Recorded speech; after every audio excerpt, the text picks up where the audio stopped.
Hello and welcome to Bread of Life, a daily devotional program which each week features a different area pastor. Our speaker for this week is Pastor Andre Riendeau of Bloomfield. Hello, beloved ones. I am so happy to be with you today by radio in the sovereignty of God. Each November, churches around the world take either the first or the second Sunday of the month and they pray for the persecuted church. We've been doing so at our church for about 15 years now, and it's been an honor to do so. I hope your church is praying for persecuted brothers and sisters around the world in some way this year. Now, in honor of this special emphasis, I have spent this entire week thinking about persecution by looking at a passage in Matthew chapter 10 where Jesus commissions his followers to go and make him known in spite of the tremendous opposition they're going to face.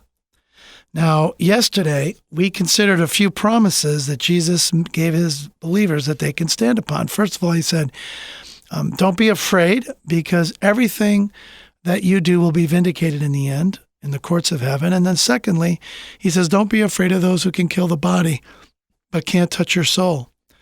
Today, I'd like to look at the third promise he gives, starting in verse 29. Jesus says, "Are not 2 sparrows sold for a penny? Yet not one of them will fall to the ground outside your Father's care. And even the very hairs of your head are all numbered. So don't be afraid. You are worth more than many sparrows." Jesus promises that our suffering will not go unnoticed.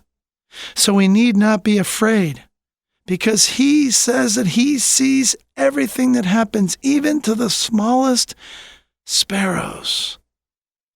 His eye is on the sparrow. Will he not then notice what happens to his children, whose hairs are numbered? Numbered. Our God sees. He knows. He cares. God will not let all of this go. In his time, at his throne, for all eternity, he promises to make all things right. We can bank on that promise. And now, he promises us his very presence and care, and says we can entrust our lives to him. You know, one sister we've been praying for many years is a woman I'm sure many of you have heard of, Asia Bibi. She's been in the news quite a bit. She was a woman accused of blaspheming Allah in Pakistan. And as of the time of this recording, she's remained in jail since her arrest on these charges in June of 2009. She has spent many, many years apart from her husband and daughters in a cold prison cell. Imagine how lonely she must have felt day after day. Yet God has not forgotten her. At one point, she shared this, quote, "There's a beautiful thing that happens every day in my cell. 2 days after they announced my death penalty, I was brought into death row. And every morning around 3:30 or 4, a brown bird with a long beak appears and sits on the boundary wall. This bird also comes every evening around 5. He sits there for 10 minutes in the morning and 10 minutes in the evening. Later on, he became my friend. I talk to him, and he talks to me.